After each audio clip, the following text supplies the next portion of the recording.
the safe, and the taxi driver, he had a friend with him, and he said the fare costs $20. Now I know the fare costs $5, but he said it costs $20.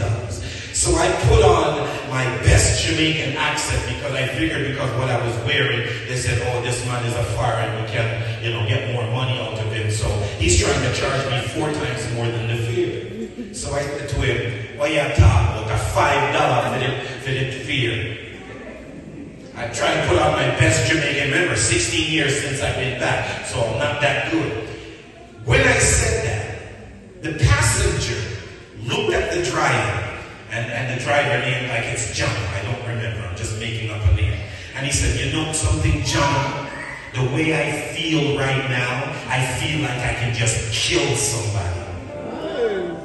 The moment he said that, the fear gripped me again. I reached into my pocket. I had $700 on me. Because I don't leave my money anywhere, family. I carry everything with me. So I took out the $20 and I gave him right there. I got home safely. And since I came down to Jamaica, I never saw my brother. We came down together. He went to Salt Spring because that's where all the Christian folks. I went to Granville where all the ungodly people in my family hang out. So while I was there, couldn't sleep. Then I saw a curtain moved and I saw the illumination of the light, and I'm looking at it, and when the light came through, when I recognized it was my brother, Errol. And I said, what are you doing here? And he says he was in Salt Spring, and the Lord said to him, since you've been in Jamaica, you have not checked on your brother. And interestingly enough, I shared with him the testimony of what happened to me at the concert. And so I came back to Canada, sat on the edge of my bed. I had my Bible beside me, and I said this to God. I cannot ignore what happened in Jamaica. And I also made a promise. I said, I'm going to pick up this book, and everything this book tells me that I need to do, I'm going to stop. And everything the book tells me I'm not supposed to do, I'm going to stop. So there goes my journey of the transformation back to church. Now I'm closing with this. I mentioned to you that I'm still a dealer. Now if you could remember, when Jesus was looking for disciples, he didn't look in the unemployment line, he looked in the employment line. He went down by the sea to find people that was working, because God don't like lazy people. He went to the employment line.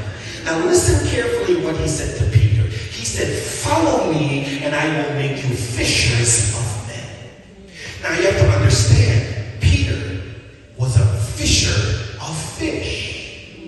What Peter did was, Peter went to the water, he caught a fish, he brought the fish to the dry land, and because the fish needs the water to live, the fish life is expired. So when God said to me, I want you to remain being a dealer, because the only problem you have is your product. So I'm listening. You see, I was a dealer of death. I was dealing death to God's people. And he says, I'm going to teach you now how to repent. Repent is a 180. I'm going to teach you how to repent. So instead of going to the water, catching something that is alive and bring it to dry land, I want you to catch something from the dry land. I want you to bring it to the water.